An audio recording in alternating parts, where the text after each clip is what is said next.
You already know. Yeah. Yeah, I'm cut from that cloth. Kente, I be Miyagi swaggin'. Sensei, you a muscle rub. You been gay. I pump crack when it blocks caliente. American gangster, respected to check it. Play drug dealer, I was Prince for the record. Pull up the sun, I had your whole block bumping. Pull up the front, I had my whole block dumping. I open my car door, it smell like fresh weed. I take off my snapback to see a fresh need. The code of a murder, I die by the creed. I never been scared, niggas heard niggas bleed. The chicks be like me, she love the way I bop. She see my mall game, she love the way I cop. You promise her everything, but she'll never shop. Bitch ass nigga, you probably never leave your block. Storm P's in the building. What up, y'all? My name is Storm P, man. Queens, South Jamaica, Queens. Amazing 40 projects all day, every day. Nah, I'm in LA actually, so I'm not really there all day, every day. That's why I rep all day, every day. you're from the two notorious projects in Queens. Yeah. Now, how did that come about? You're from Baisley Projects? Yeah. And you lived in 40. I don't know how you could live in two projects at the same time. You have to be very poor. That's the only way you can do it. Okay. You have to aspire to move out, and it not be able to happen, then you move to a worse one. You know, your story's kind of unique. Came from 40. You lived in Baisley, but you graduated from Cornell University. Yeah. Now, what black man does that? Yeah. That graduates from Cornell. What did you graduate from Cornell in? Architecture, art, and planning. So city planning. So I make cities. How did you get through Cornell?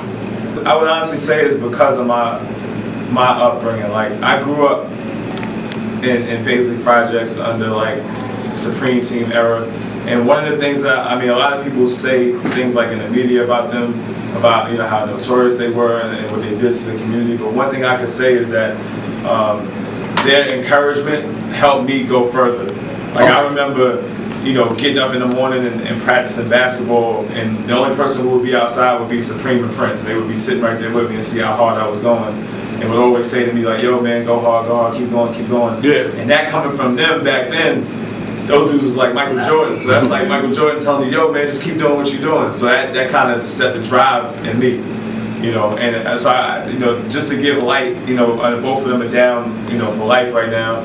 I was fortunate enough to go to Preem's last day, and I think he was thankful to see me there because he'd be the first guy I see in the morning and the last guy before he had like freedom.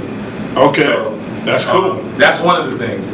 Secondly, I gotta give all props and respect due to my mom's because she was Deborah Pender. She was crazy. So she would threaten drug dealers like make my son better not be out there with y'all.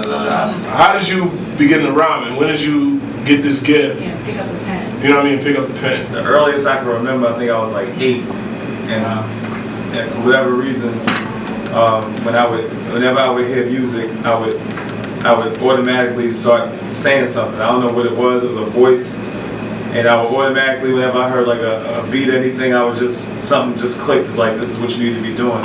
And my cousin Sean actually was rhyming back then. He was, he lived in Jersey, so he was like just super nice, and I just looked up to him so much, so I just wanted to be like him, so I just started kind of doing it. A lot of people don't know that you were signed to Queen Latifah at an early, you were signed like in college. Right. You signed a big deal to Queen Latifah. One of the points of the deal was that my mom actually came in and was like, you can sign him now, but you can't let him perform or anything until he graduates. So that was part of the deal, like I had to graduate. So big ups to Queen Latifah for agreeing to that. Did that help you graduate? Yeah, because I was ready to go. Like, fuck it, let's get out of here. Fuck this books, you know what I mean? But I was able to do that, and it was on from there. For me, I was frustrated because although I got blessed with the opportunity to be in films and acting, the frustrated artist inside of me still wanted to be the guy I think I was meant to be, which is the music guy.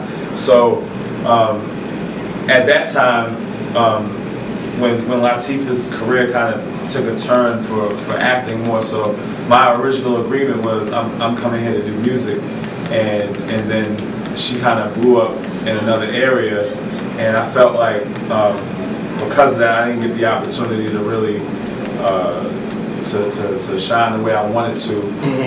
It was more so like, okay, well, I don't have time to do this right now because I'm eating over here, but you know. So basically, she was like, I'm acting and fuck your career. Yeah. Well, So and here we are. Where do you stand with her right now? Like, what do you I mean, Queen Latifah is a cover girl. She's incredible. I don't have any ill harm toward her, and I don't think she has any toward me.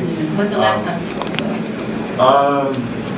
Latifah's been a while. Her company, I speak to them from time to time. Storm actually put out a mixtape and got nominated for a Justos Award. Yeah. Before. Out of 100 million artists, he got nominated. So, and that wasn't I knew him down the block. He just got nominated. Yeah. And no, we you know this, and it's something I didn't say, but I gotta act like I don't know Jay. So one of the reasons why I'm even doing music, anything. Once upon a time, a guy by the name of Basketball Jay and Karan Pender were in high school, and he really wanted to get out there DJing. I really wanted to get out there as an artist. So we started actually doing music when we was doing like pause tapes, like taking 2 tapes and pause and play this beat. His name was Mr. Fantastic Man. Yeah, back then. And he was bagging bitches like plastic. Wow, I remember that. Something ridiculous. I don't know, but either way, man. Yeah, back then that's kind of where the evolution came from, man. But you have a movie coming out. Yeah. The Cookout now. A lot of people are hating the Cookout was pretty old, but some people don't get sequels. Exactly. Yeah, we did the sequel. All right, so who's in this movie? You got Wendy Williams. Actually, the whole show kind of most of the film takes place with me on the Wendy Williams show, explaining to the world like what happened since then. Okay. We got my man Faison from Big Worm. Yeah. We got the Boss. Ricky Ross is in there. Rick Ross. Okay. We got who else is in there? We got actually Mike Tyson is fucking hilarious in the show. Yeah, I met Mike actually. He was smoking weed on the set. Yeah, Mike is. Nobody said anything to Mike. Nah. Say something to Mike. Right. Yo, shout out to Mike. He was actually smoking weed. Before that, I never met Mike Tyson, but he's probably one of the smartest people I've ever met. You have a Twitter? Yeah, Storm P says a lot of crazy shit. No, it's Storm P says. You come in there, pause in and out sometimes. I'm there from time to time. I say Okay. I drop a couple jewels and say some crazy shit.